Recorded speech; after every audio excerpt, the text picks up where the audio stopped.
Laws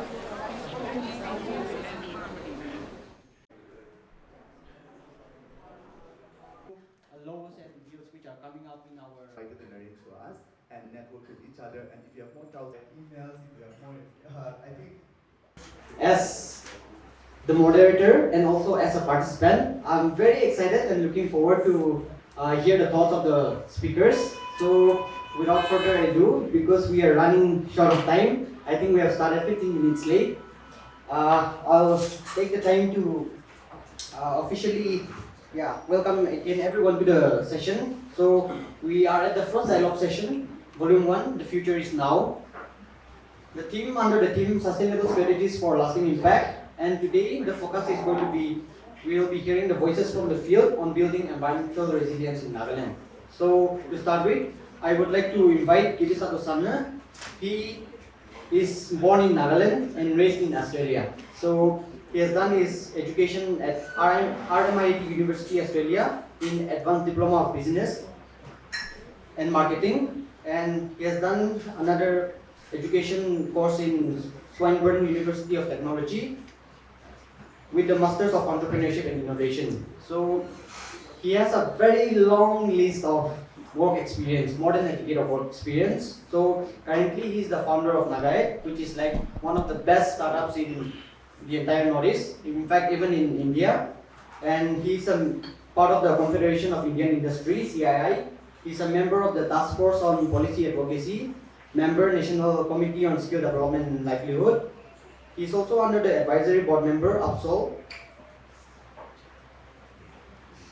He has worked at RMIT University, Australia as an evaluation specialist, product advisor, and senior analyst. While back in Nagaland, he has also worked with the Entrepreneurs Associate and groups of social ventures as the strategy advisor. Not only Nagaed, he is also the founder of Wonder Nagaland when he was still based in Australia. And he's also the advisory board member for Launchpad Network based out of Australia. And again, while back in Australia, he has worked with the Wilderness Society Australia as an organizer, as in the capacity of a community campaigner and the regional fundraising coordinator. And apart from this, he has also volunteered with like several agencies during his work experiences. So I think if you have read about that book, I think one of the most interesting insights which I got was the initiatives of change. So he has also extensively worked with the agency as a mentor, sustainable impact monitoring, and also as the coordinator for Asia Pacific Youth Conference, and also as the program coordinator. So yeah, that is for Kevin. I invite you to the stage. So let's all give a big round of applause for Kevin. Secondly, we have a very young, dynamic individual among us today. He is none other than Boca Rochil, if that is how it's pronounced, sorry. So he has had his education at JNTUH, College of Engineering, Hyderabad, and he has done his Bachelor of Technology. He has done his Bachelor of Technology over there. And moving on, he has done his Masters of Science in Urban Policy and Governance at Tata Institute of Social Science in Mumbai. So coming to his experiences, he has done several internships. And why I want to take this time to also stress on the importance of internships is, when I was still studying in St. Joseph, the concept of internship was not even there for me. So, at least for me, when I did my master's in Tamil Nadu, the importance, the relevance, the need for the internship actually came up. So for all the semesters, we kept having internships for all the semesters, which is very, very crucial to build your skills, to gain knowledge from different organizations, and also to get to know how the real organization works in the actual world. So Nagaland, in that aspect, I also wanted to share about his internship experiences. So he has interned at Kohima Smart City Development Limited. He has also worked as a policy intern in Dimapur Municipal Council, and he was the alumni outreach representative for TIS Mumbai. And coming back to his professional experience, He has worked as the urban infrastructure analyst at IP Global Limited, New Delhi. And currently, he is working as a young professional at Asian Development Bank, National Institute of Urban Affairs. So that is in short is ADB and IUA. So again, the fellowship, the program which he is currently working under, very competitive. It's the first cohort out of like 800 plus candidates. He was selected among the 10 selected candidates. So let's all give him a big round of applause and invite him to the stage.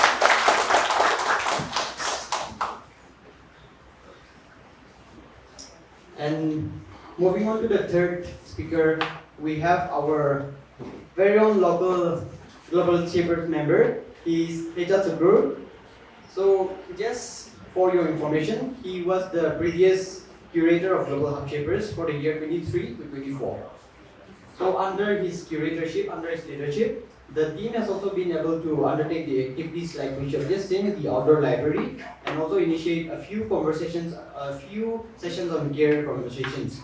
So architect by profession, he has done his education at JNU Architecture Department, Hyderabad. And coming to his experience, he is currently working as the senior architect under the Smart City Mission, which falls under Ministry of Housing and Urban Affairs. So initially he started his professional work experience in Tech Mahindra based out of Hyderabad. And not only that, he also heads the TRIP Group and Northeast Infrastructure Solutions. And he's also leading two Nagaland-based AEC firms, which is actually driving infrastructure innovation in the region. And the latest thing which is trending in town is that he's the proprietor of the Mirage. So let's all welcome him to the stage.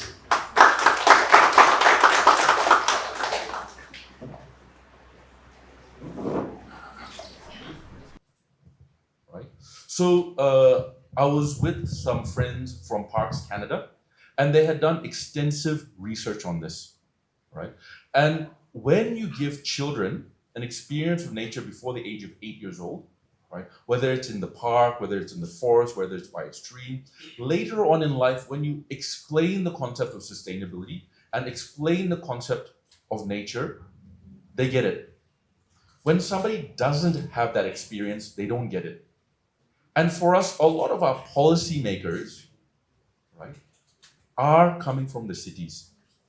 And so these aspects of childhood experiences, of the way that our forefathers used to live, is very foreign to them. And so Northeast as a whole is really seen as a buffer state, right?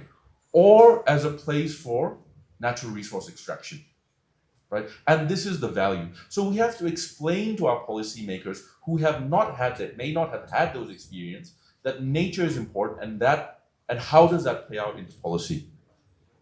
Right? So when I was with Parks Canada, they had a program called Youth Ambassadors.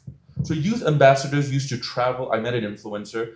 He was to travel across all the parks, the national parks across Canada, and promote youth going into parks and children having the experiences. Nowadays, they even have, I looked it up recently, they have Explore, Parks Canada Explore with an X, where they encourage children to go. And the reason they did this was specifically for conservation. Right? So they need their youth to go into their national parks so that when they're proposing conservation policy, the youth who can later vote understand why this policy is needed, because they have a personal experience of it. I think one of the challenges we're having, and I'm not into depth on this, but I've had a couple of conversations about the Forest Amendment Act, 2013, I think the 100-kilometer border. So these things do play out in real life.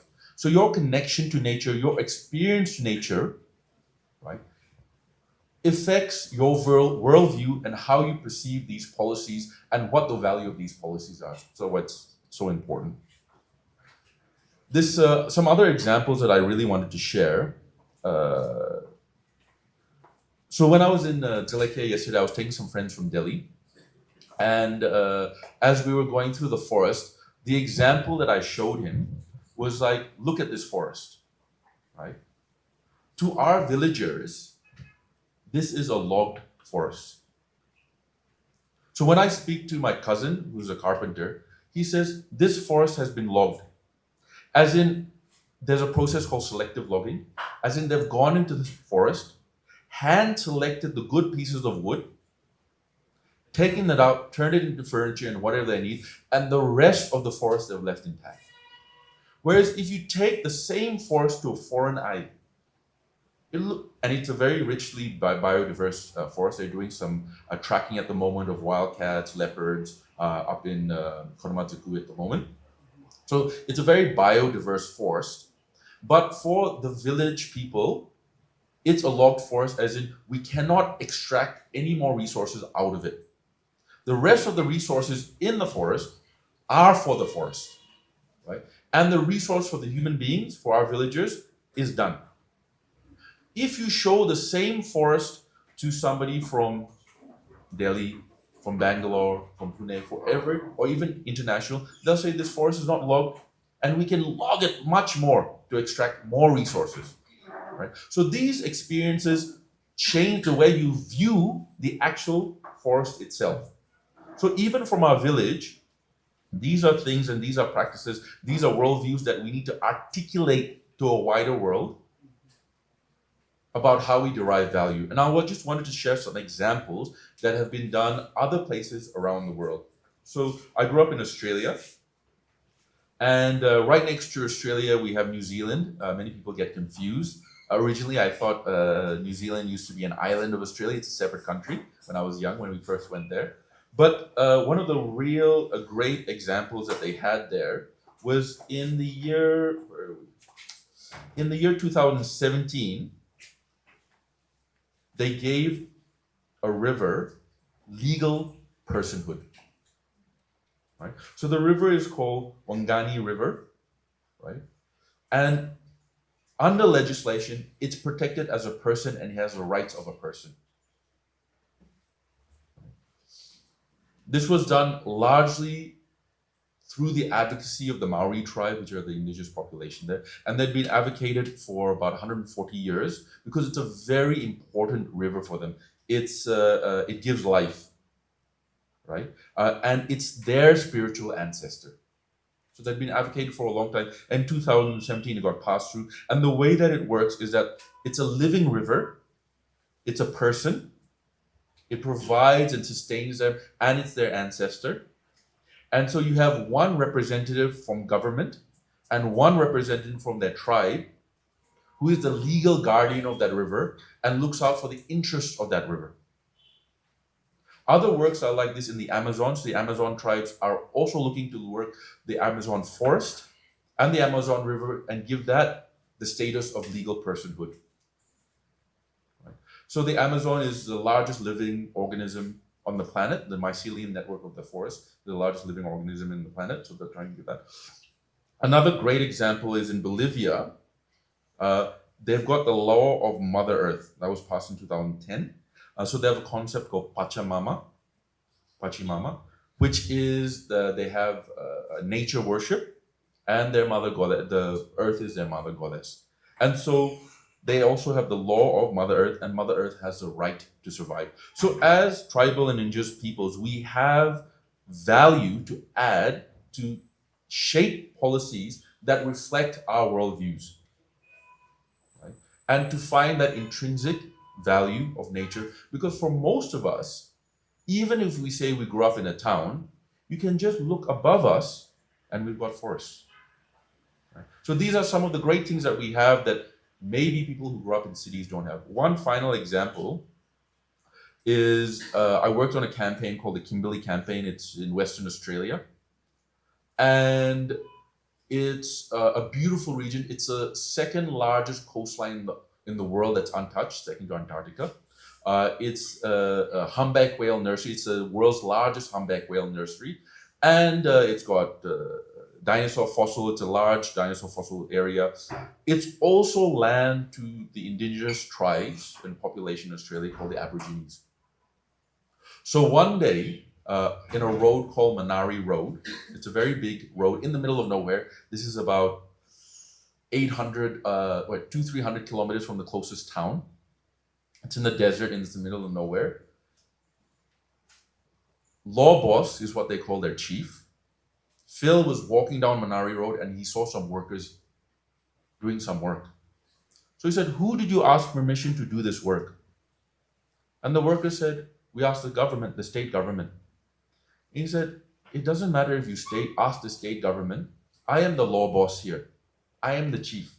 So you have to ask my permission." So he gathered all his tribes people and they stopped the work. Right? The government said, "We need to get this done because we're going to build the largest gas refinery in the southern hemisphere." Right? If you imagine the distance from Kohima to Dimapur, yeah, it's going to be 10 times that size as one factory to extract natural gas, and it's going to disrupt that whole area. Of course, it was one of the largest funded projects in the southern hemisphere, and one of the funding bodies was an Indian oil and gas company as well, including Shell, Mobil, and all those large companies. So what they did was they said to these Aboriginal people, the tribal and the law boss, and they went to them and said, "We're going to do a lot of natural gas refining. It's going to give us billions of dollars." Right? So for your family, which is about 130 people, we will give you a package of $1.3 billion. I have had no idea how many crores that is. So this is, we're talking in dollars. So how many crores in rupees, you guys can calculate, I have no idea. His response to that was, "No, thank you. We are connected to this land, we are of this land, and we want this land for our many generations to come." Right? And I was so inspired. I went there, I got on a plane, I flew there, I spoke to him. He was a very simple guy. He was like, he reminded me of my uncle Kaka and Kaka. And I spoke to him, and I spoke to his nephew as well. And I said, $1.3 billion is a lot of money. You and your family, for the next 100 generations will be okay. Next 1,000 generations will be okay. And he said, "What's the point of having a flash yacht if I can't go in my own ocean? What's the point of having a flash car if I can't drive in my own land? And what's the point of having a mansion if I can't live in my own land? And my children will never be able to touch this again." So we were so inspired by this. I went back to Melbourne. We rallied because we lived in the cities, so the voting population is in the cities. The tribal people live in the desert, very small population. So we amped up a campaign. We put pressure on the government. It took about 4 or 5 years, right? And that area was then protected. But what it took, right, was the voice of the tribal indigenous population in that region to say that nature is important, conservation is important, sustainability is important, to inspire the rest of the country, to inspire so much that the Prime Minister puts that into protection. So I think there's a lot of value that we can add as tribal and indigenous peoples into the way that we view the world, not just for our own backyard, but for the nation at large, and be a gift to the wider global community. And these are some examples that other tribal people have done around the world. So thank you so much for the time. I'm sure we'll go into questions, but I just wanted to share some of those experiences with you guys.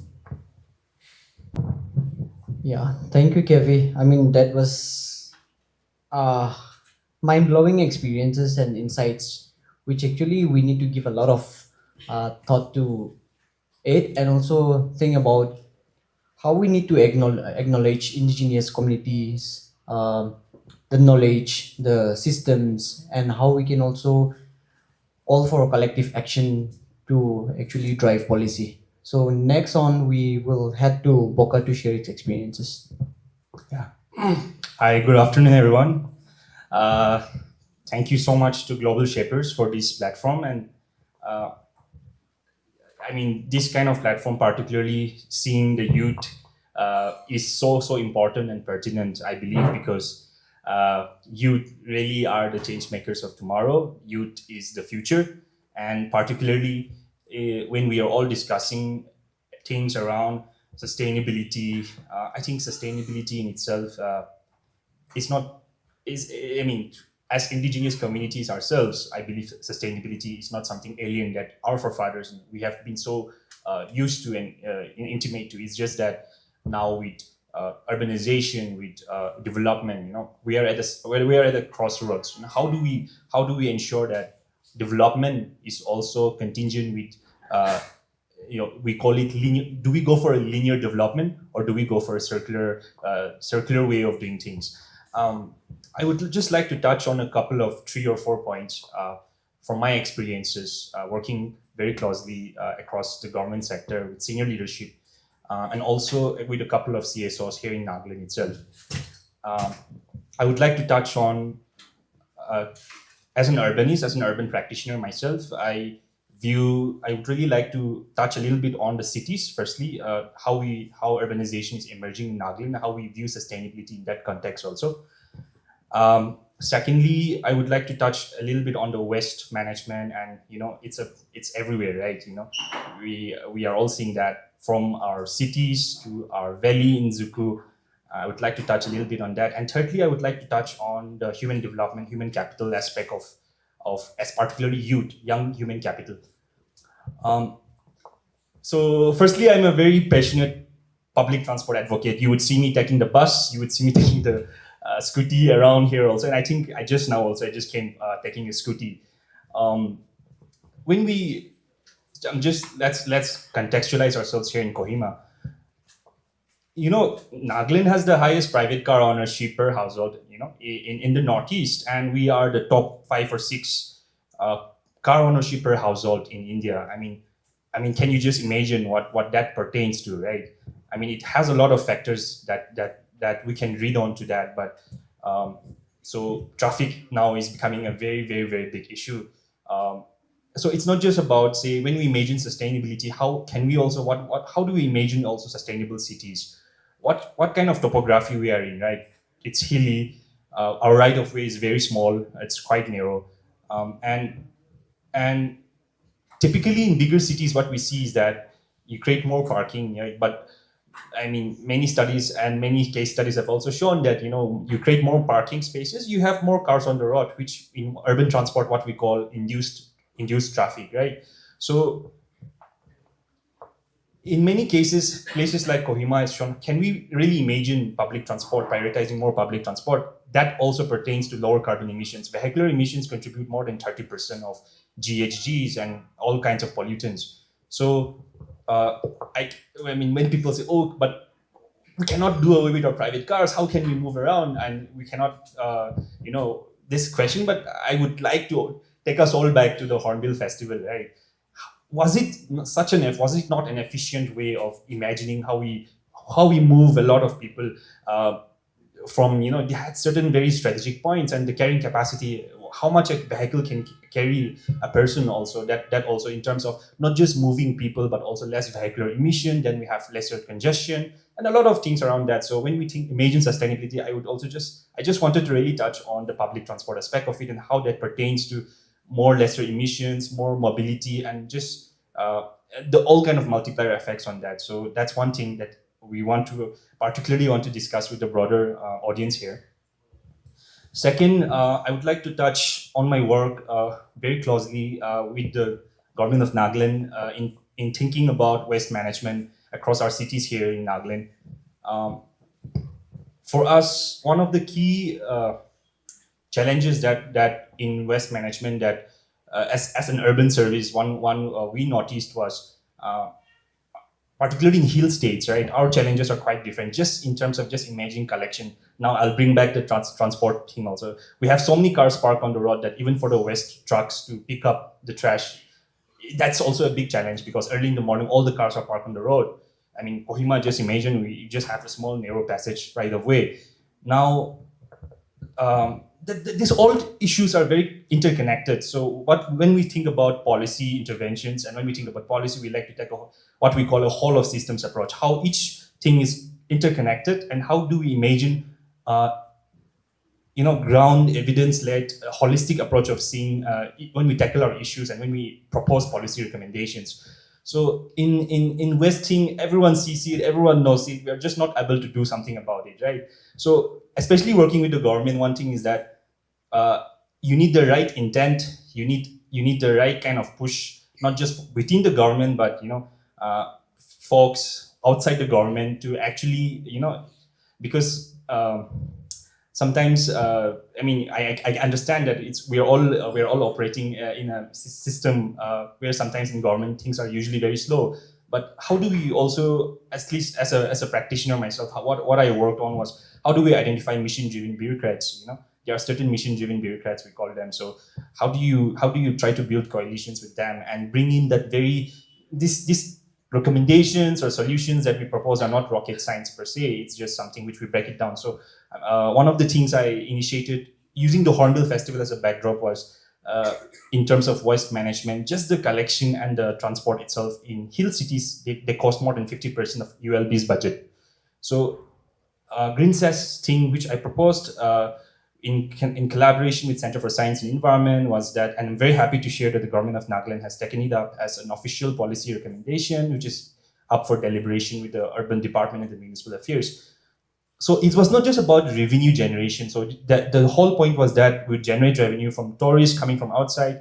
That also it's also a policy endorsement recommendation by Niti Aayog, particularly for Indian Himalayan states, where waste management as a service, municipal service itself, is quite challenging. So when you have most of your revenue spending on waste management itself, then you have so many less things for processing waste and all this kind of capital. So more than just, besides the revenue augmentation aspect of it, it was also about how do we nudge people to be more conscious about especially tourists coming, especially in festivals like Hornbill when we have high tourist footfall.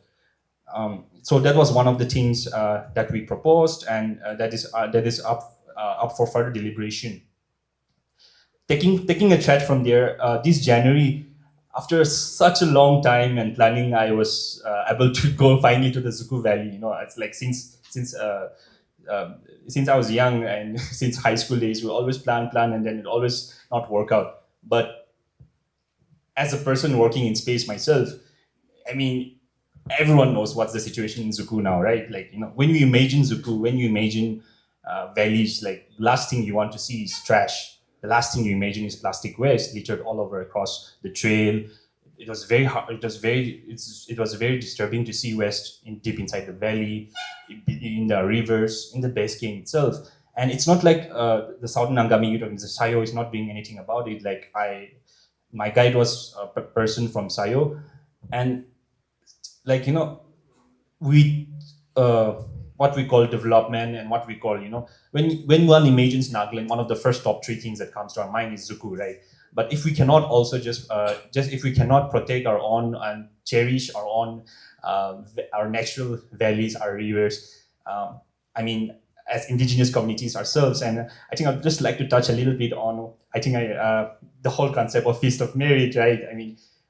It all talks about, as Nagas, we most of our communities, we practice the Feast of Merit, which really centers not individual advancement, but also really thinking about honoring and celebrating community, giving back, and just the whole environmental stewardship. Also, these are all not alien to us. It's just that it's literally within us as Nagas that we practice, but also I think as Nagas and young people, we're also at a time of like a certain we're in a kind of a position in the flux where how do we navigate through all these changes that's happening around us, but also ensure that we are really protecting our environment, thinking through all these things. So going back to the Zuku thing, so after that, so everyone who has gone to Zuku understands what's happening in Zuku right now. We have more tourist footfall over the years. Sayo is themselves trying to do cleanups, but we have just started with the Department of Forest. Then I came back, I connected with this person, Kremile from Green Guard. Some of you might know him.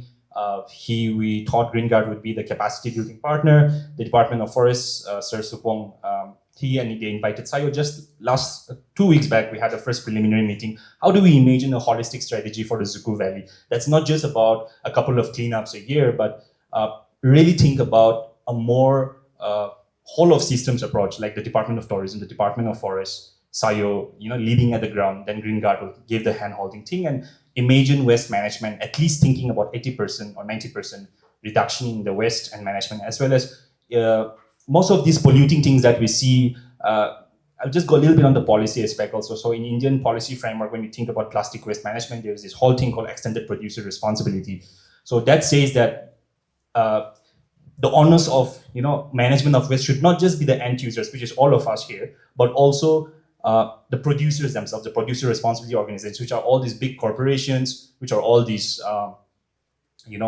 Chowdhury groups, for example, your YY, your PepsiCo, Lay's, all those kind of things. So the Indian Himalayan, there's this Indian Himalayan cleanup. They have done an extensive study of 5 years, and they've shown that these are these big culprits that are polluting mostly across the Indian Himalayan mountain states.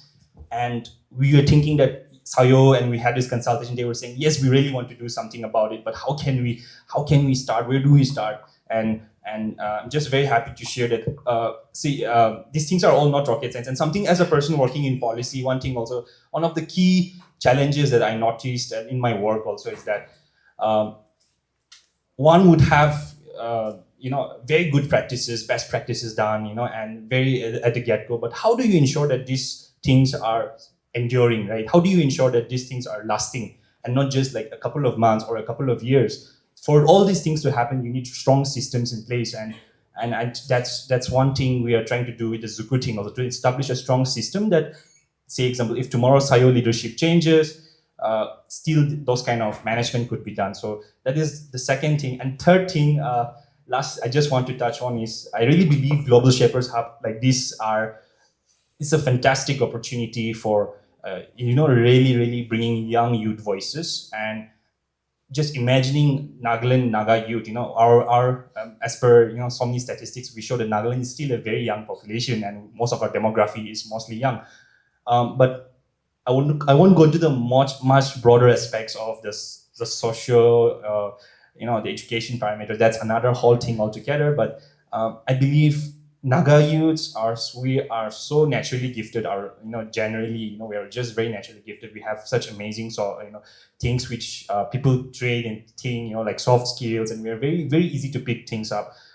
Just in terms of human capital development also, when we think about sustainability, I'm extending a little bit out of the whole theme, but then how can we ensure that our Naga youths in this transition stage that we are living in be equipped, be ready for all these kind of changes that we are all going through, and that when all these things, all these developments, processes come, and we ensure that our Naga youths are ready for that in terms of skill, in terms of readiness, in terms of also the know-how, right? So these are just some of the couple of points, and I would love to discuss further, particularly from women in the audience, because I'm aware that it's just a male panel here. So I would love to take questions from the audience as we move on. Yeah. I think we have a very diverse panel. So like Kevi speaks on like the user experience, and Boka speaks on policy aspects. And for me, I think I'll also be touching a little bit on policies and like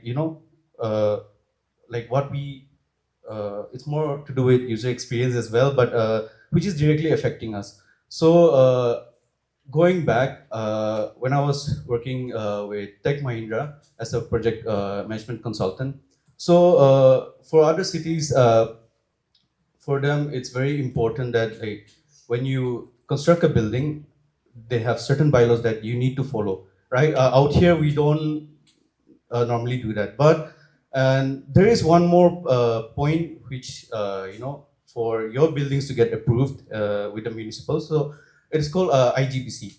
So it's Indian Green Building Certification, which is very important. So I was working with the team in Hyderabad, and like they were really focusing on IGBC certifications. And now after that, I always thought why don't we do something like that back home, right? And in line with the sustainable goals as well. So coming back to Kohima, I started working with Kohima Smart City, and so I wanted to highlight this. Like I got the theme for today's dialogue, and I was really excited. So Not many people know this story, so I'll just get into it. And so initially, the project cost for Kohima Smart City mission was 1000 CR, right? And it was on a 50-50 pattern. So 500 CR from the ministry, that is Delhi, layman's term, and 500 from the state government, right? And we all know like the state of our government. So we were unable to give 500 CR, right? So the project reports that we prepared, all the building drawings were all ready for 1000 CR. So it was, everyone was stuck. Like, how do we go about? Our project is for 1000 CR. Now we have to cut down to 500 CR, right? So the funding pattern changed.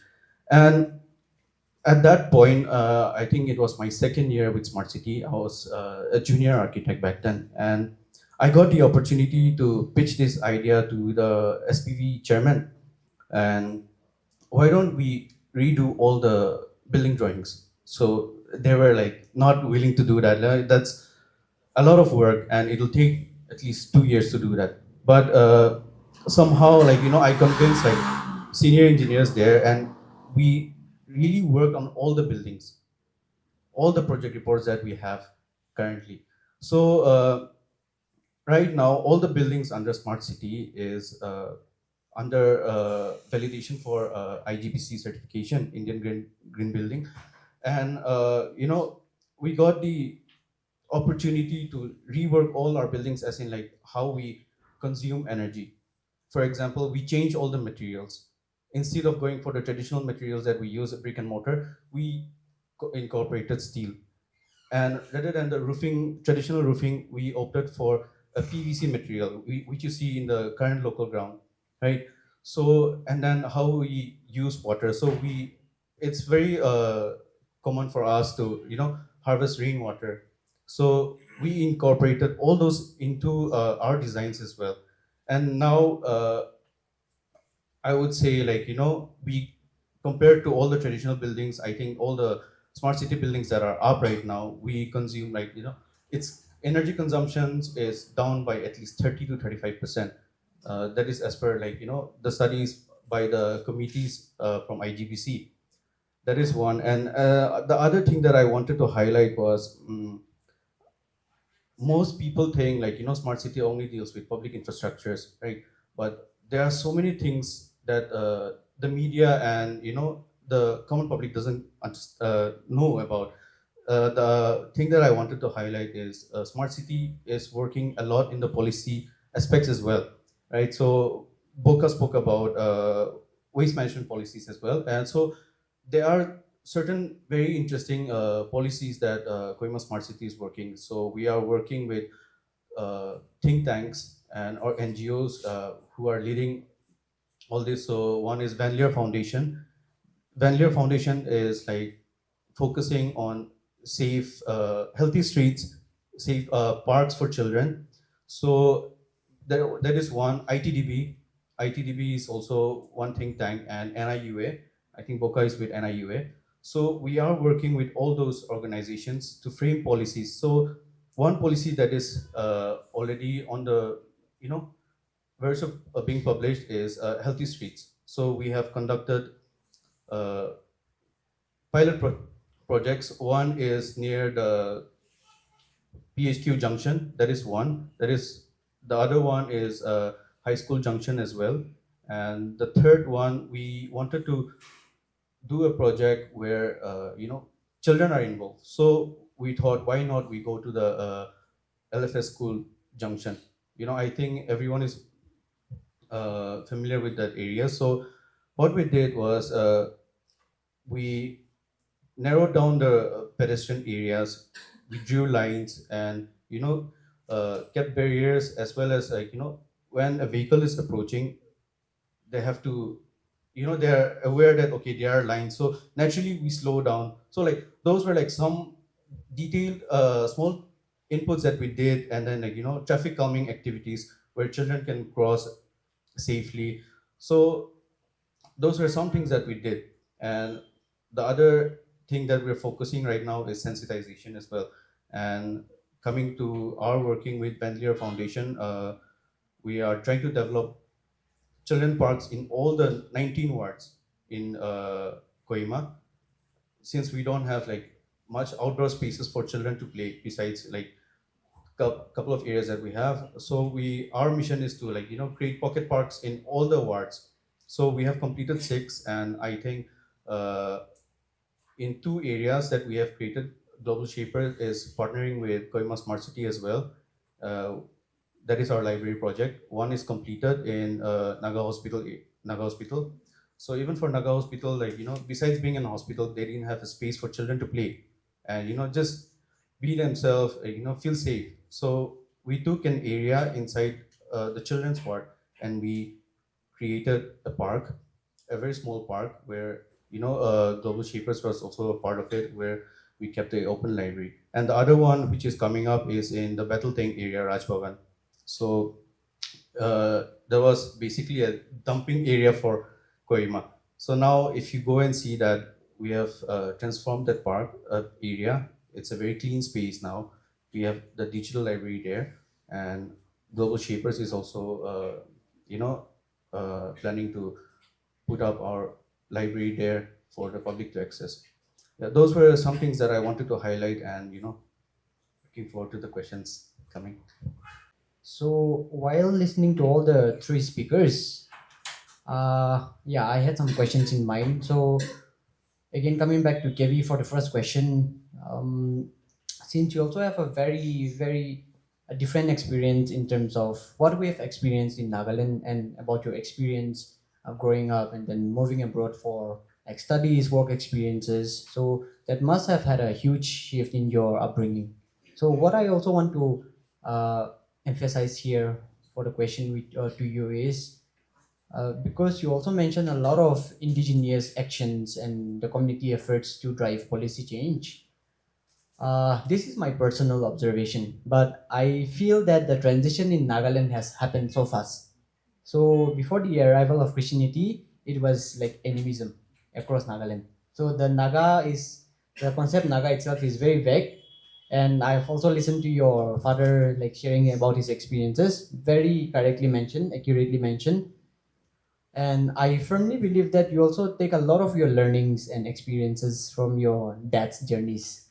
So what I wanted to emphasize now is that as Nagaland, as a state, as a community, how do we actually tap our indigenous knowledge, and how do we also acknowledge this information, the practices, the traditions which we have already been practicing since time immemorial, if that is relevant for our context, and relating this concept to the global sphere.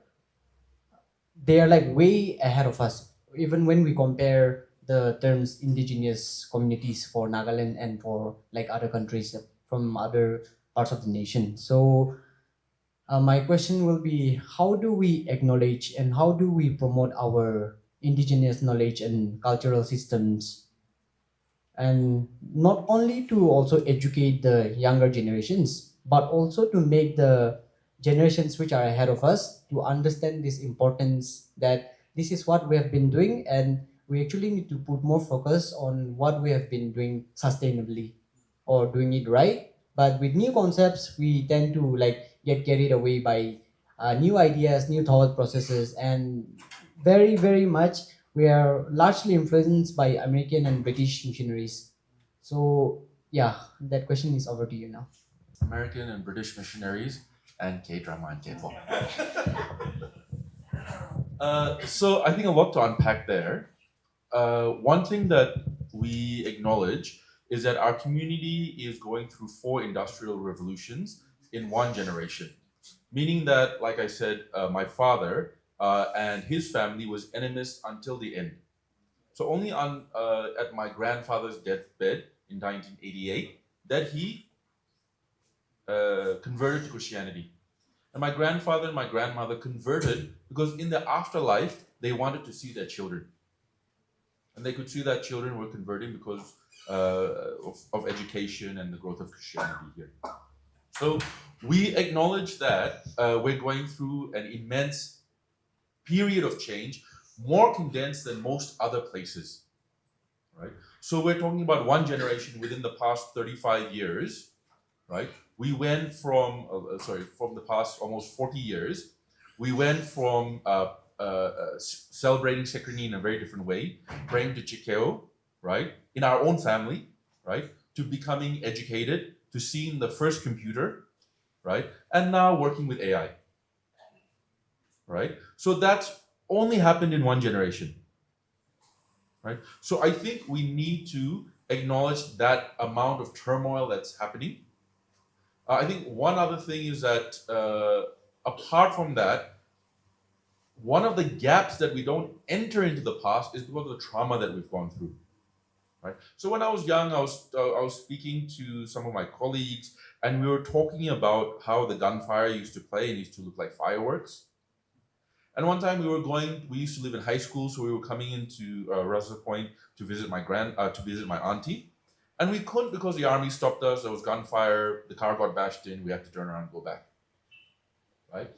In addition to that, 45% of my cousin brothers passed away before 40.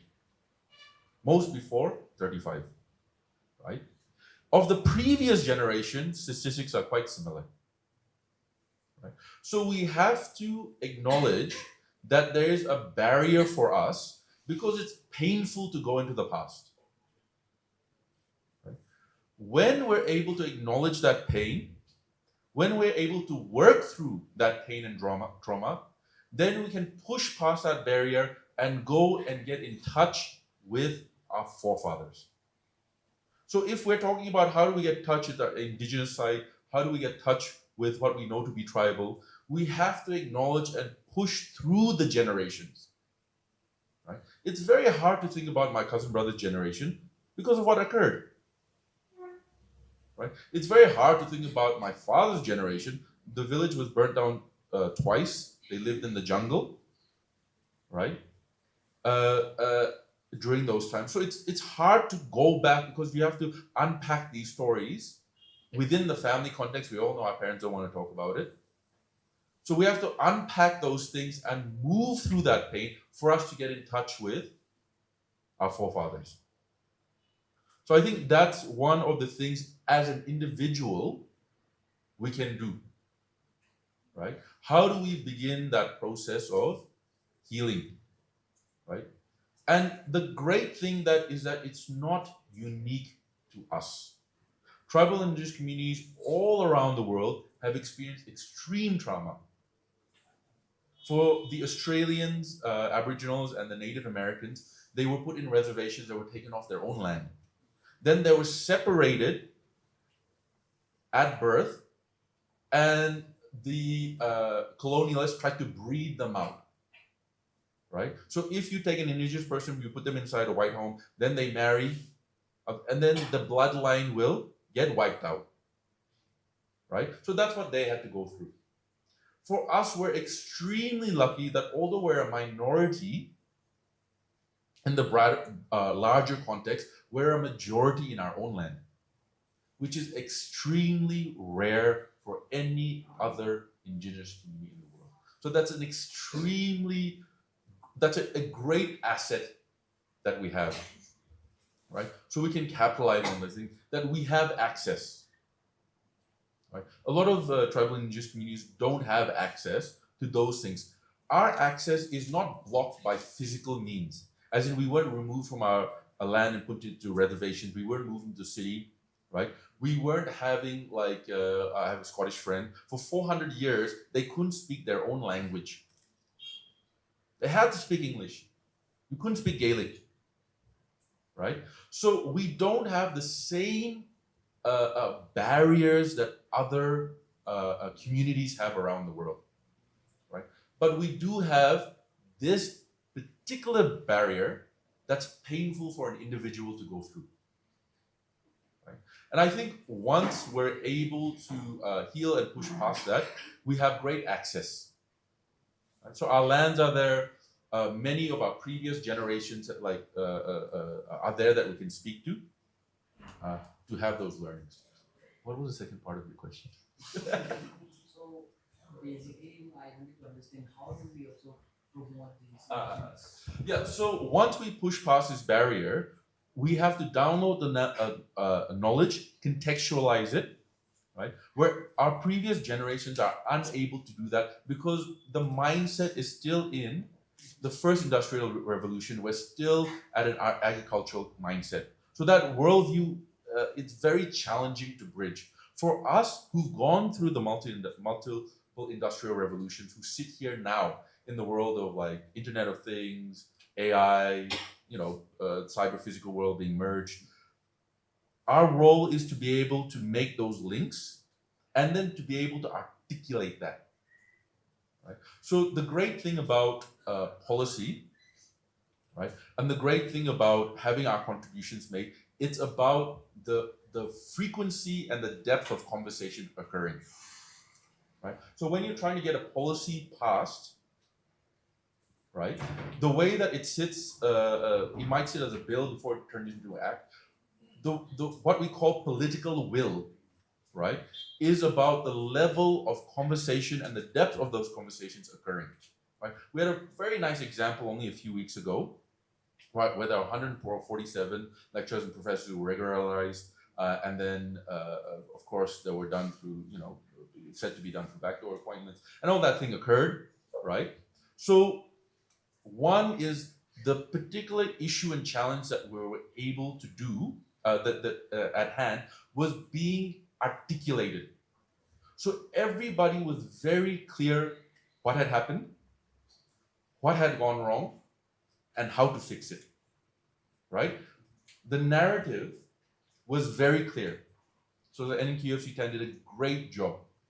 Right? But what pushed it was enough people were talking about it. Right? So it was a conversation probably in this cafe. It was a conversation in your office. It was probably a conversation amongst your peers. It was a conversation in my family, right? We all have somebody who connected to our 147 people. So what pushed it is that one, we were able to articulate what the challenge was in a very clear way. The media involved, people involved, but there was a high level of frequency of the conversation happening in the public and therefore happening in cabinet. Right? So what we can do is one, we need to articulate, right? So we need to push through whatever barrier we are that we're having, right? It might be challenges within your own family, challenges about talking about the past, getting connected. This may to do with frequently visiting. So for example, I was just in Konama yesterday, and I try to go as much as possible. Right? Having those conversations with your family to be able to download that knowledge. We have an oral history. So the only way that you're going to be able to know this is to speak to your elders. There's no other way. Everything that you read is through the lens of colonialism. All the history that we write, right? So if you're reading a history book, you have to understand that, and indigenous people did not write that. And when we have PhDs who are going through Nagaland University and doing that, like my own nieces and nephews, they're quoting them. So the only way is to have the conversation about it, is to speak about it. And oral history is amazingly accurate, right, in terms of the themes that we're talking about. So one is that having those conversations with them, being able to articulate, increasing the frequency of conversations that's occurring, right? And that's what influences policy at the end of the day. I hope that answered the question. Yeah. Thank you so much, Kevi, for your insights. Moving on, for Boca, I was again relating to my personal experiences. So you have been largely working with different agencies and government departments on in the field of policy. So I actually want to take this moment and this opportunity to also reflect on how we trigger the young people, the students to actually become interested in understanding policies better. Because prior to my experience with Center for Research in Schemes and Policies, which is an organization started by very senior bureaucrats across India, I've had like a very brief stint of 2 years in Meghalaya, working with the government of Meghalaya. So that was actually a turning point for me to come to this realization that understanding policies are very, very crucial, and understanding and using data to make decisions are very crucial. So I wanted to hear about your insights on how we can actually trigger the youth in Nagaland, at least to start a step on how we can start them young in this field. I can just speak from my own experience, so I might be wrong here, but so I I'll just bring a conversation that I had with my friends, with my peers regarding like in Nagaland we have, I mean we have a Naga fishing community, right? We have the photography community, we have a vibrant music community, but there is this lacuna of discourses, and Global Shapers is hopefully, I'm really hoping, and fills that gap, and organizations like GSP Kohima, Global Shapers, feel that. But for me, um, from my academic background, then when I studied, trained as a policy analyst, special with my background in TIS, it also came from an academic training perspective. So when you look into issues, you try to see like not just like a uh, one-dimensional aspect of an issue, but like you are trained to see in a very holistic bird's eye approach and things like that. But I would go back to the initial part, especially when you're bringing back to young people, right? Like policy is not something, to be honest, not something complicated, but it's actually a part and parcel affecting each one of us in our lives, in everything, in every aspect of, policy is just a set of guidelines or norms, just basically uh, processes around how to go about certain things. But going back to the question of young people, youth engagement, uh, I really feel it's a very interesting space. It's a very pertinent space also, and one young people can really start involving through the initial part of your thing, like internships, right? Like say you're interested about a certain subject, you're interested in agriculture, like search for organizations that works in the agriculture department, or you're interested in climate resilience or climate change. Try to get yourself involved in organizations like we have Nagaland Climate Change Cell.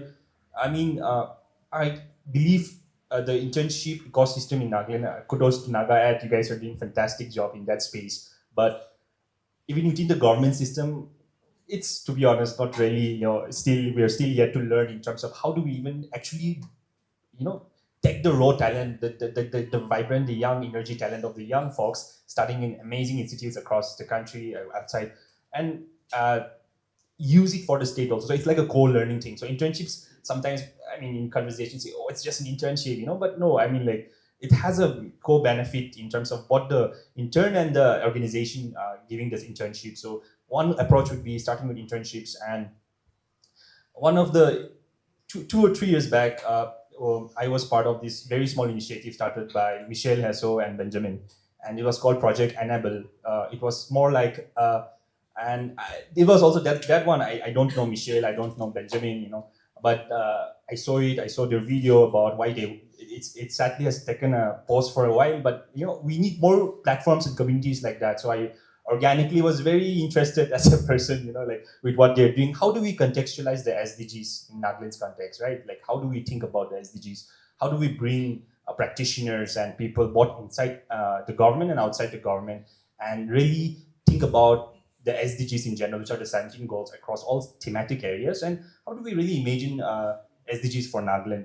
And that was also another point of entry. I think it also comes from a place of, you know, interest, I would say. I mean, how do I put it? But I think that's also another way is get yourself into these kind of spaces, and those are the areas that one can really get into, and into the area of policy. And it's not something again alien or something. It's just like I said, part and parcel of each of our lives. So I would encourage more young people, and also I'm really hoping that I would also like to take this opportunity that Global Shapers Hub Kohima, besides the fantastic work that you guys have been doing over the past couple of years, also be a platform that also catalyzes innovations, and also be an advocacy platform, not in the activist perspective, but really good evidence based being very open to receptive to the different kinds of perspectives and things like that. And I'll just take an extension a little bit on the track.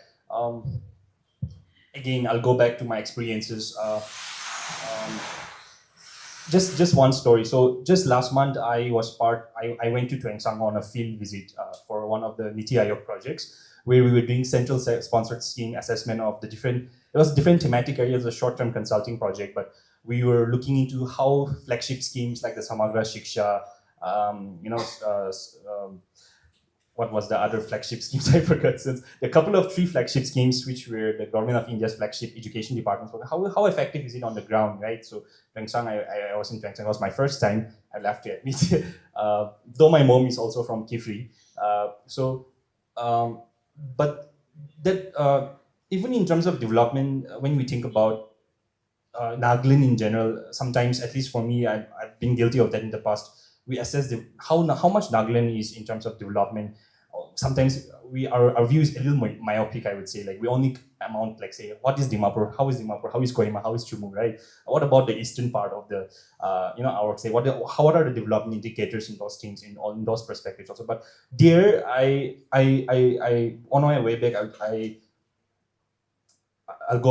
want to go back to the indigenous thing. So I visited the market with my friend to get a couple of vegetables and fresh organic things, and when I we all use UPI now, right? Like digital payments, and the first vendor, the woman vendor, most of our shops are women vendors, street vendors, right? Our indigenous women and our mothers. Um, the first lady, she had a UPI. I could pay her off through UPI.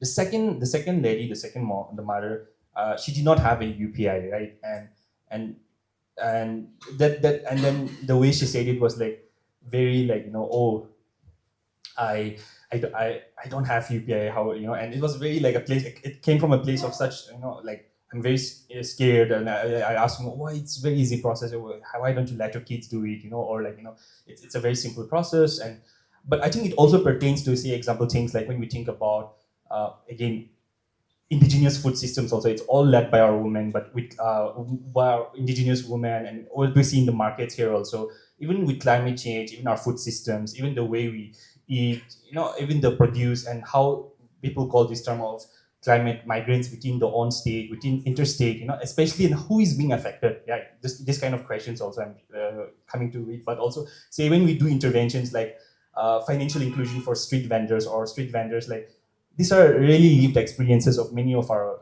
women folks. So how do we actually uh, like say, so that woman is already very much behind in terms of her small business also, in terms of advancing and growing things like that. So these are some of the experiences I learned, but going a little bit outside of the question box. But yeah, like those experiences, and I would love to know more about what the audience have in mind also. Yeah. Thank you, Boka, for the insights. Coming back to Teja with my last question is, since you are playing the role of a senior architect directly working with the government of Nagaland, I would also want to better understand how the general public can also collaborate with the government agencies, the departments, in order to improve their while framing the policies or while developing some programs, schemes. So just before you take the time, I want to share an experience which I have had in Meghalaya. So very interestingly, Boka earlier mentioned about the term mission-driven bureaucrats, which I've seen firsthand. You actually need to have very dynamic mission-driven bureaucrats if you want the programs to perform more than the indicated like outcomes of the schemes or programs or policies. So how they function is that it's not necessary that the IAS officer or the state officer is like super smart or like smarter than usual. Behind him or her, there's a very young, dynamic team who is like doing all the backdrop work and providing the data, the ideas, the methodologies in order to push that bureaucrat to perform his duties. So coming back to Nagaland, not limiting to sustainability and environmental resilience, working with the government, how would you like give your thoughts on that? How can we better work with the government as public, as CSOs, in terms of coming up with better policies and programs for the state? Okay, so I don't think this applies to all the government departments, but when it comes to the smart city mission, so to incorporate citizens' inputs and all the grievances.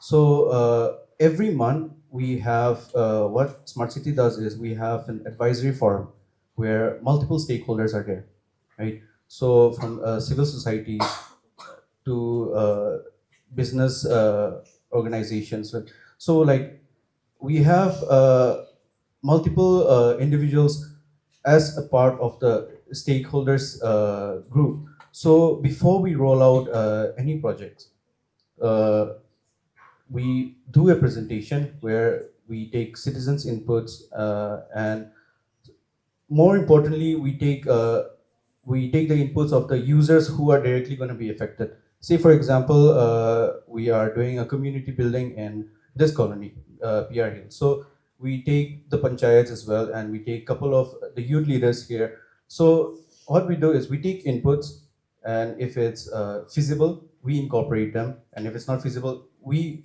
have an open dialogue where, like all inputs are incorporated. So. Yeah, I think that answers your question, right? And in line with that, I wanted to add this. So we have a project. It's called Koima Integrated Solid Waste Management Plan, right? So we currently have a waste plan in Lirie, just below the helipad, which has a capacity of about handling like 120 tons of waste, and currently, Koima is producing about 70 to 90 tons per day, right? And moving down the line, like, 10, 15 years from now, I don't know if the solid waste management plan that we have right now will be able to, handle all the waste that we are producing, right? So, what Koima Smart City is doing is like, we are working with KfW, it's a German bank, development bank, and AFD, French Development Bank. So they are funding the project. So it's called Cities 2.0 is over, but they are planning to roll out the 3.0 very soon. So we are like on the move to incorporate our project there. And with that being said, like coming back to your questions, like we need inputs from citizens. Like just the decision makers cannot get all the ideas to be incorporated into the project. So in that line, my experience in Geneva as a curator. So very fortunately, I got the opportunity to meet representative from both the banks, right? So I did pitch the idea of what we were doing, and they were very keen about it. So uh, it's funny, like I was talking about the conveyor belts that the machines that need to be incorporated, but they were like, look back, in speaking in India's context, they were like, I think rather than moving into machineries, plants, they were like, why don't you work on sensitization, right? Which I feel is very important. I was like not really considering that, but I think we are very much behind in, for example, waste segregation as well, like wet waste, dry waste, right? So without the segregation of wet waste and dry waste, like it's very hard for the people in the plant to segregate waste. So it comes in like megatons. So like they are unable to do it. So right now it's just directly going to the landfills, right? So they provided a plan for us to focus more on sensitization. So our project is like focusing more on sensitization. That will take about at least 3 years, 3 years of like in-depth sensitization for all the citizens, right? So after that only we plan to like move on to the machineries, like other pilot projects. So in that context, I feel global shapers will play a very important role. Global shapers will be a major stakeholder in that project, right? And I feel that with our wider connection and leveraging all our contacts from across the hubs in the world, I feel global shapers will be a very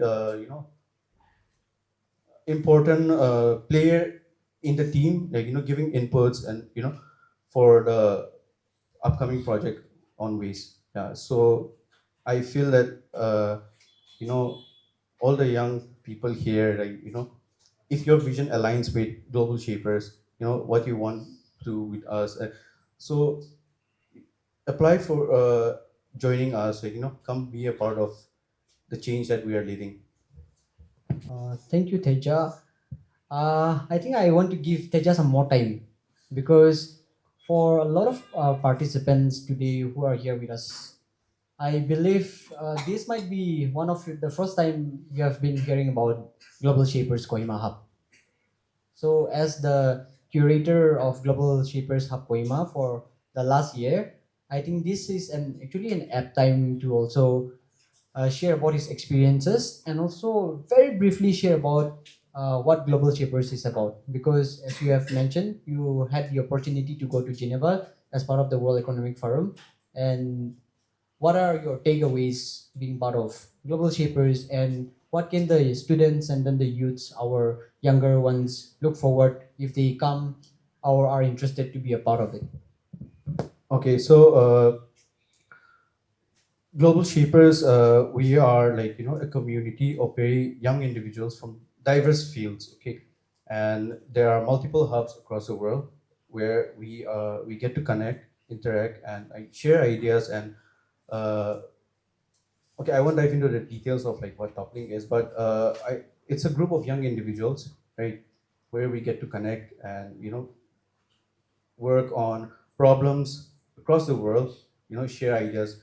And yeah, I feel there are certain criteria to be a part of Global Shapers as well. So I think our team here, if you are interested, you can speak to them later on, and they will fill you in on that. But besides that, yeah, I think if you are, if you want to be a change maker in your society, in your own community, Global Shapers, gives a very good platform for you to explore your ideas, share your ideas, and get in touch with the community, wider community outside. Yeah. And my takeaway from Geneva, right? We have the annual summit, which happens every year. So I got the opportunity to go 2023 to Geneva, and you know here like I say, like we do have like a lot of ideas that we discuss, right? And I went to Geneva and I got the opportunity to like share my ideas with the wider community, and I was quite surprised that they know a lot about us, right? For example, like how what I was saying earlier, like why don't you work on sensitization? That was an eye opener for me, right? They were like they had the knowledge of like in depth knowledge of what how we are, like I'm sure like they spoke in the Indian context, but it directly applies to us. So like in that way, like I got to share ideas about my personal ideas on like building constructions, like there are a lot of architects in the community as well. So I got a lot of inputs, and made a lot of good contacts, which I'm still in touch with, and like I always hit them up whenever I need anything, like. And yeah, I think those are the gist of my experience with them. Thank you for that, Teja. So right now we'll be opening the floor for taking three questions. Speaker. So in recent times, countries are slowly shifting towards industrialization and economic growth. Large corporations and even governments often acquire vast areas of lands in the name of development. This raises a critical question, which is how can we strike a balance between economic development and environmental conservation in a way that is both sustainable and just? It's not always the case in all countries, right? So what we might be talking about, like developing countries who are getting to that next stage of development. Developed countries are really pushing for a sustainable agenda, right? So I think we're talking about that specific band where we might fall into or where India might fall into. So I think as a new generation coming up, we really have to define what life for us means. And What are our priorities? That stems going from directly to what your values are. So, what are your values as an individual? What are your values as a community? And for us, it's quite simple. We care about our families, we care about our backyards, we care about sustaining ourselves. So, if those are our set of values, if that's a value set that you have, as you're growing up, as you're turning into leaders, as how do you continue to advocate for that?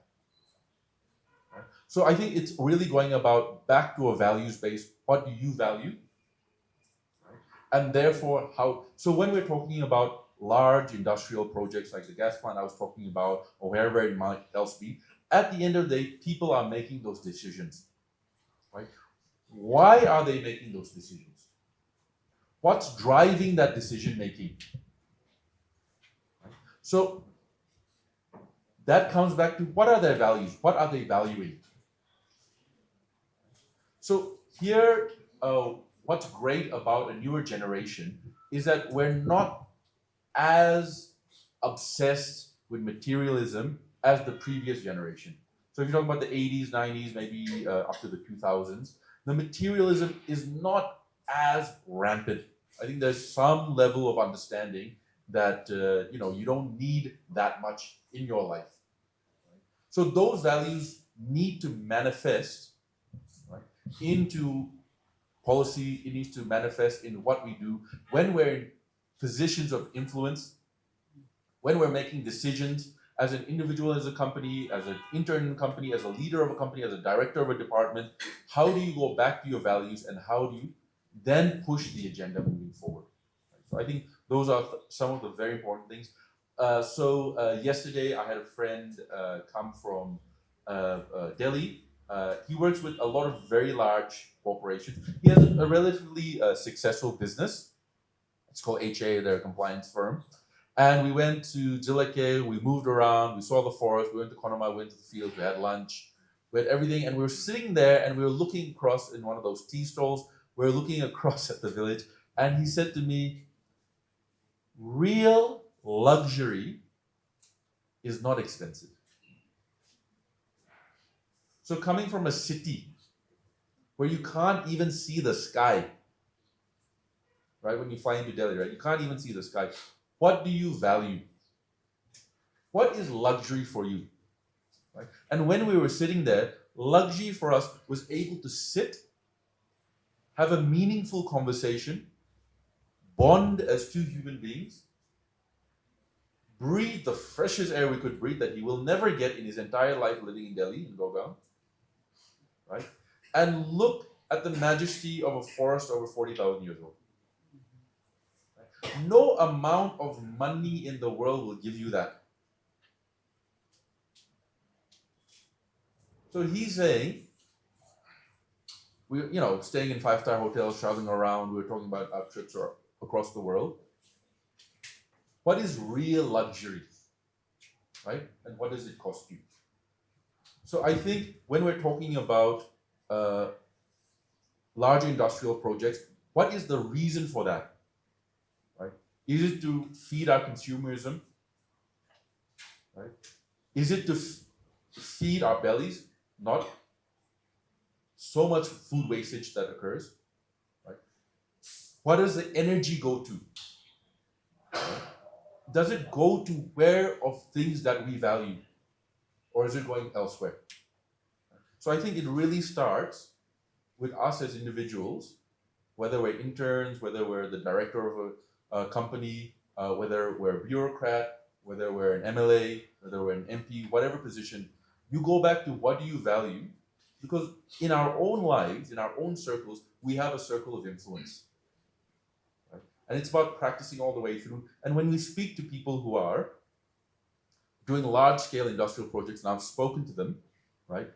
You start to recognize that there's a value mismatch. They're doing it because they were told to do it. They're doing it because they think they need to do it. And if you just go back, what do you value? It comes back to very, very basic, simple human values. Right? When they start to recalibrate and re-register that, then their decision-making change. When the decision-making change, what they sign off and what they approval for the building also changes. So I think that's how it starts and how it begins. I hope that answers the question. I think this question goes for two of our speakers, that is Rochil Bokai and Teja. So yesterday I was burning plastic in my kitchen and I got a call. Now this raised a concern for me, thinking that how adverse burning of plastic can be. And there were questions that came in my mind where I started thinking about how are the government, or like you said, the smart city. You said we're going to include sensitization. What are you doing about it? How are you going to sensitize the people? Because I just burned a small amount of plastic and today now I got a call. Right now, this also made me think about how we have so many landfills in Nagaland. Do you have any policy where we're managing it? Like, how do we do it in cities? If so, if not, what are we going to do about it? Since you come from that field, no? And taking this platform, since we have the medias out here, since we have people who are potential leaders in the days to come, what are the takeaways that both of you would like to give, including the answers that I'm looking forward from both of you? That's a very, very relevant question. And I think this is a question we're all really contending. I'll just touch a little bit to answer your question also, but picking from where Teja talked about the plan for Kohima. So as part of my master's project, I collaborated with the Kohima Municipal Council. We did a citizen perception survey. So that was a really, basically, we looked into the softer nudges of what are the citizens of Kohima thinking around, how are you interacting with the whole understanding of waste management. So that perception survey was basically around questions on are you able to segregate your waste? What are the challenges to your segregation? How much are you paying? Are you willing to pay more? What is the number of days that your waste is being collected?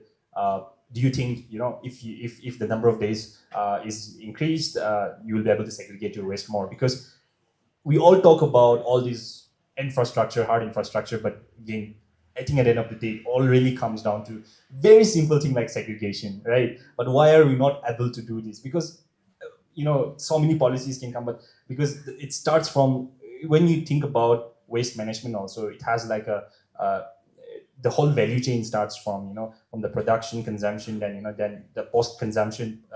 How as the last users, how are we thinking about that? To also going back to directly to your question, plastic waste and waste itself, I think we all have to really think that it's a public health issue. It's not just a waste issue, right? It's a plastic waste is a waste, and plastic waste particularly is a public health issue. Many studies have shown that microplastics are already in human blood, microplastics are already in human placenta, microplastics are already in even human semen, and causes of many cancers. In recently, this very advocacy group called Break Free from Plastic Waste, they have also shown that plastic waste is even within the air we breathe, the water we consume. So I think we should start thinking about plastic waste not just as a waste in general, as not as a management issue, but a public health issue. When you talk about landfills also, the last thing you want to do, send to a landfill, is the inert waste, what we call. We don't send everything that we're doing right now in Kohima or most of the cities right now, we are not able to segregate. So we just dump everything. We won't even call that a landfill, to be honest, because landfills are supposed to be scientific. So we call it a dump. What do you call it? We just dump everything there, right? So I think it starts. So many things have been done over the years. Also, I'm sure the government is also really, and the government of Nagaland recently had the committee on. They recently launched a committee on environment and climate change. It's a group of legislators. We're really hoping, and I would also like to take this platform and also the Global Shapers community in Kohima Hub also, that how can we also involve the third sector in the sense that practitioners, people as individuals in this committee, very pertinent committee that the government have also, it's good to know that the government has also taken action and they have recently set up a committee also on climate change and environment. But yes, that is the status right now. So like I said, as a person working in policy, we can have the most fanciest policy, many things, but how do we contextualize it for Nagaland's context, right? Example, if EPR also, when you talk about extended producers, plastic waste, then it comes under EPR. So in that policy, what it says is that the onus is mostly on the major onus goes that producers they are called the producers. So like the producer responsible organizations or these people should be accounted for the waste that they are producing, right? All the FMCGs or all the these things. But even in that tool, there is a very catch that it's geographically neutral. So this player like a Parley or a PepsiCo or Chowdhury Groups, the YY and all these things, they can say they will collect or they'll take credit, they'll take the waste from a very easier area, like a geographically easy area where they can access. And particularly hill states, not just Nagaland, but broader Indian Himalayan mountain states are really, really facing a big issue because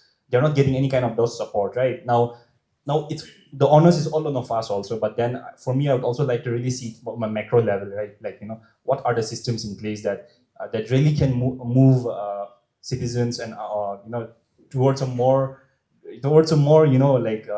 manage plastic waste management that is more holistic. Yeah, I hope I answered a part of your questions in that.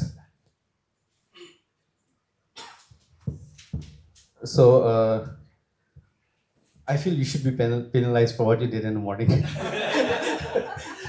No, but coming back to that, see, I think that is what sensitization is doing to our community, right? Looking back 5 years down the line, if you are burning your trash, I'm sure like no one is aware. Like no one would even dare to call the agency. In fact, right? So I feel the seed has already been planted. Like people are aware. Like the citizens are informed. Like maybe not on a higher scale, but at least they are informed of what is going on. And it's nice that agencies are being notified for what is being going on, right? So in that line, the laws that we are asking, like the rules. So we do have the Koima Municipal Act, the Municipal Act 2001. Yeah. So we do have the Municipal Act in place, but I would call it a toothless tiger, right? So we are unable to enforce it, and I'm sure majority of the citizens are unaware about the act, right? And in that line, I feel like sensitization, right? For this is my personal take. So I think for the older generation, right, if we are to sensitize, we need to penalize, especially in our context. Like if someone is doing wrong or they are breaking the rules, I think they should be penalized. For us Nagas, I think we learned the hard way, right? And for the upcoming generation, I feel the best method for sensitization would be in schools, right? We start young, like even in the lower grades, like we start sensitization programs. So rather than like our target audience being the older ones, we focus on the younger ones. So that way we are able to sensitize the next generation, right? So it's easier for us, like down the line. Yeah. I think that answers your question. So my question is I want to just hear your opinions on what resilience means to you all, and how the aspects of resilience has been incorporated, especially in the policy level or in the area that you are working in. So what resilience means to you and how that's been incorporated, aspects, if certain aspects of resilience can also be pointed out, and in what way that's been incorporated. Yeah. Just to cut you off, sorry, but can you please direct that question to a specific speaker because we are running short. Okay, then I'll direct that to Boka.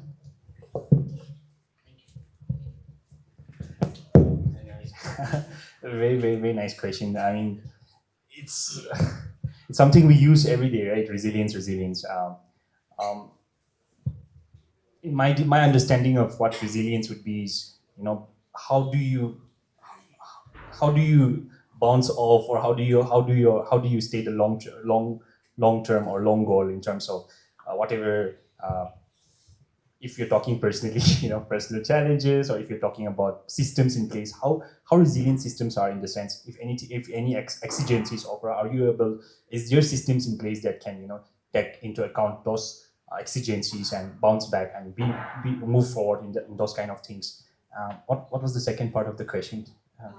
So how certain aspects Yes. of resilience Yes. has been Right. So I'll really very nice, very relevant question. I would go back to us as Nagas, right? And Kevi here has really told we have a very uh, very how would I put the word? Our history is very conflict ridden, right? And as communities also. But uh, again, I'll go back to my work when I worked with the wards. I took two wards when I did this study, and interestingly, very interestingly, Nagas as indigenous communities, we have a very strong sense of community, right? We really have this very strong sense of community, and community led efforts are at the end of the day they are the sustain they do sustain the long term. They do take go of the long term. So just even platforms like this, when we think about, will it just be another platform? Sometimes just I hope it does not be, but how do we ensure we bring back resilience, that the continuity, the enduring nature of those kind of things? So some of the wards in Kohima, very interestingly, we didn't have elections for many years. Just last year we had. So Waste management as one of the services was taken care of the ward sanitation committees. So each ward had a ward sanitation committee. These committees were very interestingly not elected by election, but by a sense of local tacit understanding, right? The leadership, and then in some wards, like the forest ward, I forgot the number of the ward, the forest colony where they do the parks and all. The local leadership there was so strong, that very nice, that they were able to manage the waste very efficiently in terms of at least collection of waste. They were able to pay their drivers very well. They were able to even buy another truck, right? So as per we also have in terms of policy the Nagaland Communitization Act, but see, even the Nagaland Communitization Act, it has been with a lot of accolades, but now how do we actually like strengthen that really, and I think go back to your answer of resilience. Nagas, we are a story of resilience, us as people, right? And even how do we bring that into our policies, contextualizing it, and very bringing that, and something not when we do interventions, how do we bring that so that we ensure enduring resilience, and ensure that anything that's being implemented goes the long run. Hope it answers your question.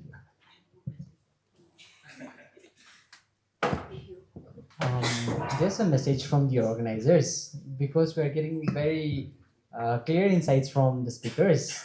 I am going to take one more question if there's any. Let me just share the questions which you have raised. So basically, he wants more details about how the sensitization is going to go about. So if you have more details, you can please break it down for the entire audience. Uh, to answer your questions, right, I did mention that like sensitization, we are like our primary focus is on the children, right? But we also need to sensitize the older crowd, right? So to that, we have different programs, right? One is door-to-door sensitization, right, and the other is like community programs.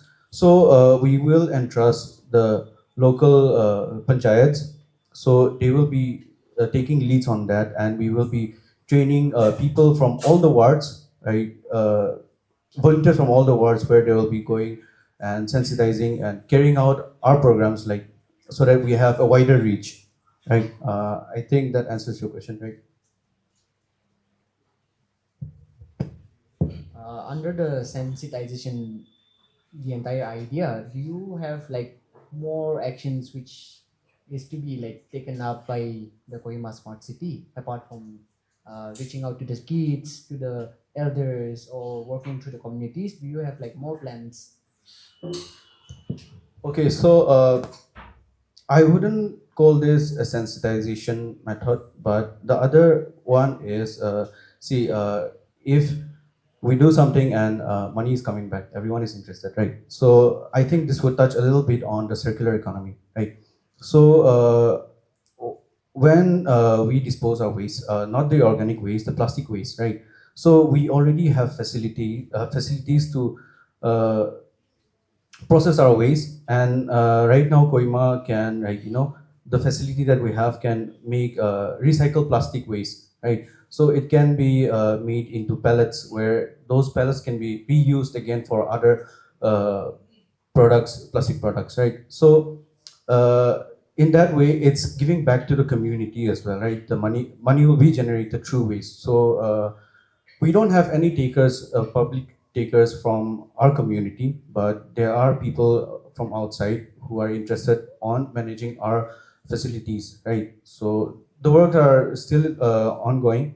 We haven't rolled out the project as of now, but yeah, those are some things beyond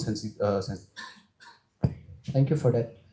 Yeah, so coming to a close to the session, I think as Global Shapers community, we have more work because we have been given the responsibility to organize more sessions, more platforms, create more platforms to activate youth voices, to initiate, to prompt more youth actions. So the idea of these sessions is not just to hear and go back and then just close the chapter.